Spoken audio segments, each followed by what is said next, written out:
Welcome to Go Math Lesson 7.8. Today we are subtracting mixed numbers where we have to regroup or borrow, as we might have learned as we were in school.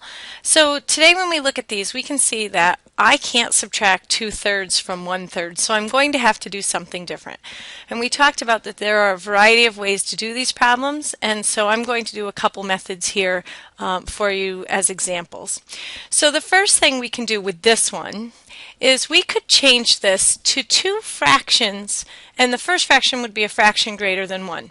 So if I change this mixed number to a fraction greater than 1 by multiplying and adding, I would get 3 times 1 is 3, plus 1 is 4, and I end up with 4/3.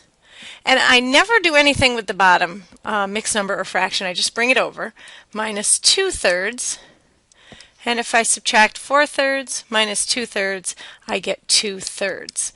Now this method works really well when I'm working with small numbers. It also works really well when I have a small denominator. So that's one way you can go about this problem.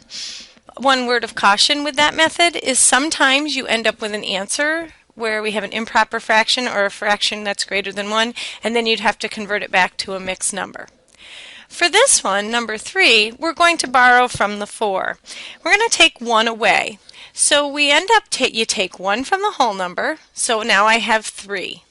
Now the 1 that we take from the whole number, we would add on to the 7/10. So if we think about it down here, 4 and 7/10 equals 3 plus 1 plus the 7/10. Now the one we want to add is 10/10 because we're working in 10/10. So we have 3 and 10/10 and 7/10, and that would be 3 and 17/10. So we change this one to 3 and 17/10, and we don't do anything to the bottom one, we just slide it over, minus 1 and 9/10, and now we can just do regular subtraction. 17 minus 9 is 8/10. 3 minus 1 is 2. Now one way we talked about thinking about this problem is that the kids said, well, if we're adding 1, which is 10/10, when we're just trying to come up with this new numerator, we can think of a little quick step. And that quick step looks like this. Take 1 from the whole number and get 2. We add the denominator plus the numerator. So 12 plus 5 is 17/12. And then we just bring over our 8/12. Now the reason why adding the numerator and denominator together works is because we're adding 12/12, which is the 1 that we're taking from this 2, and we're adding it to the 5/12. And that equals 17/12. It's just an interesting thing that always seems to work. So 17 minus 8 is 9/12, and 2 minus nothing is 2. So if I take a look at number 6 here, this is one that might throw some students because with my whole number I do not have a fraction.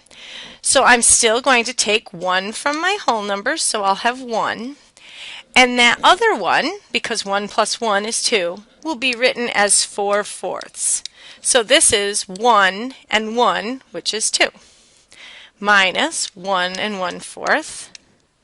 So we get 3/4 as our answer. Let me do one more as an example for you.